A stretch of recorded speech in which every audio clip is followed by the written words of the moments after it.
નરેન્દ્ર મોદીનો કાર્યક્રમ ચાલી રહ્યો છે, સીધા જઈશું। पूरे क्षेत्र की मदद करना इन एफएम ट्रांसमीटर्स की बहुत अहम भूमिका रहेगी।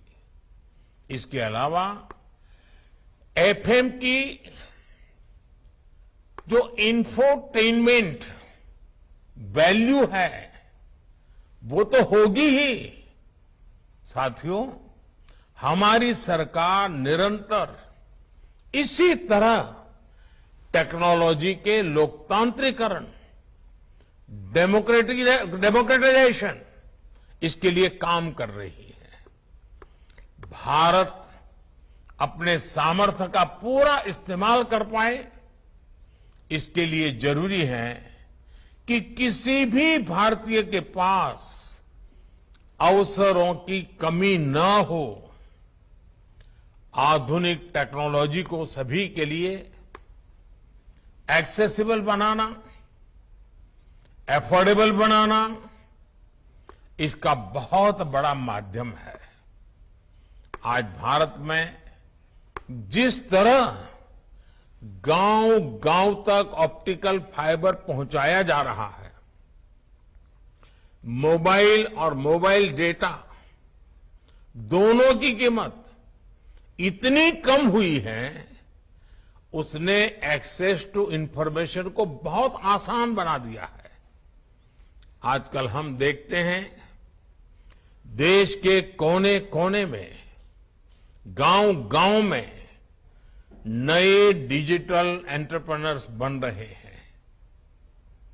गांव के युवा गांव में रहते हुए ही डिजिटल टेक्नोलॉजी का लाभ उठाकर कमाई कर रहे हैं।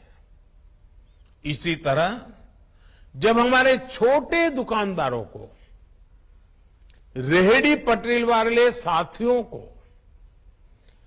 इंटरनेट और यूपीआई से मदद मिली तो उन्होंने बैंकिंग सिस्टम का लाभ लेना भी शुरू कर दिया। आज टेक्नोलॉजी की मदद से हमारे मछुआरे साथियों को मौसम संबंधी सही जानकारी सही समय पर मिलती है। आज टेक्नोलॉजी की मदद हमारे लघु उद्यमी अपने प्रोडक्ट्स देश के कोने कोने में बेच पा रहे हैं। इसमें गवर्नमेंट ई मार्केट प्लेस यानी जेम से भी उन्हें मदद मिल रही है। साथियों, बीते वर्षों में देश में जो टेक रिवॉल्यूशन हुआ है, उसने रेडियो और विशेषकर एफएम को भी नए अवतार में गढ़ा है।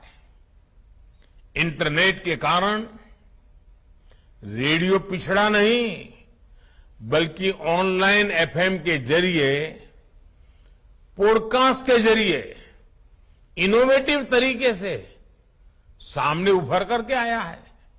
यानी डिजिटल इंडिया ने रेडियो को नए लिसनर्स भी दिए हैं और नई सोच भी दी है। यही रिवॉल्यूशन आप संचार के हर माध्यम में देख सकते हैं। जैसे आज देश के सबसे बड़े DTH platform DD free dish की सेवा 4 करोड़ 30 लाख घरों में पहुंच रही है। देश के करोड़ों ग्रामीण घरों में, बॉर्डर के पास वाले इलाकों में आज दुनिया की हर सूचना रियल टाइम में पहुंच रही है। समाज का जो वर्ग दशकों तक कमजोर और वंचित रहा, उसे भी फ्री डिश से एजुकेशन और एंटरटेनमेंट की सुविधा मिल रही है। इससे समाज के अलग अलग वर्गों के बीच असमानता दूर करने और हर किसी तक क्वालिटी इंफॉर्मेशन पहुंचाने में सफलता मिली है।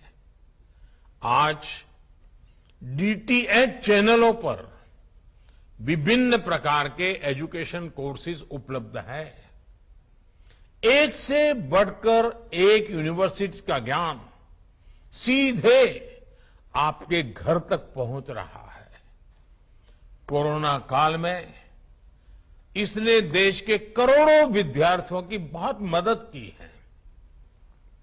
डीटीएच हो या फिर एफएम रेडियो, इनकी ये ताकत हमें फ्यूचर इंडिया में झोंकने के लिए एक विंडो देती है। हमें इसी भविष्य के लिए खुद को तैयार करना है। साथियों, एफएम ट्रांसमीटर से बन रही इस कनेक्टिविटी का एक और आयाम है। देश की सभी भाषाओं और विशेष रूप से 27 बोलियों वाले इलाकों में इन एफएम ट्रांसमीटर्स से ब्रॉडकास्ट होगा। यानी ये कनेक्टिविटी सिर्फ कम्युनिकेशन के साधन को ही आपस में नहीं जोड़ती, बल्कि लोगों को भी जोड़ती है। ये हमारी सरकार के काम करने के तरीके की एक पहचान है। अक्सर जब हम कनेक्टिविटी की बात करते हैं तो हमारे सामने रोड, रेल, एयरपोर्ट की तस्वीर उभरती है। लेकिन हमारी सरकार ने फिजिकल कनेक्टिविटी के अलावा सोशल कनेक्टिविटी को बढ़ाने पर भी उतना ही जोर दिया है।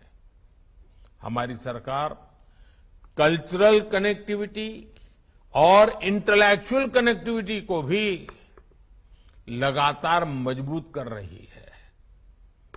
जैसे पिछले 9 वर्षों में हमने पद्म अवार्ड, साहित्य और कला अवार्ड के द्वारा देश के अलग अलग हिस्सों के रियल हीरोज को सामने सम्मानित किया है।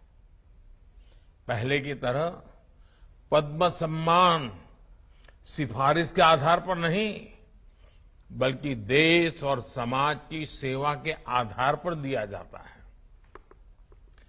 आज जो पद्म सम्मान पाने वाले साथी हमारे साथ जुड़े हैं, वो इसे भली भांति जानते हैं।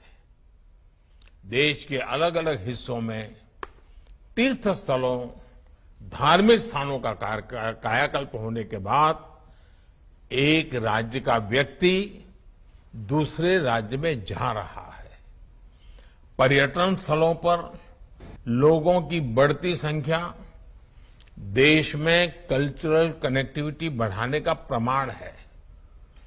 आदिवासी स्वतंत्रता सेनानियों से जुड़ा संग्रहालय हो, बाबा साहब आम्बेडकर के पंच तीर्थ का पुनर्निर्माण हो, पीएम म्यूजियम हो या फिर नेशनल वॉर मेमोरियल, ऐसी पहलों ने देश में इंटेलेक्चुअल और इमोशनल कनेक्टिविटी को नया आयाम दिया है।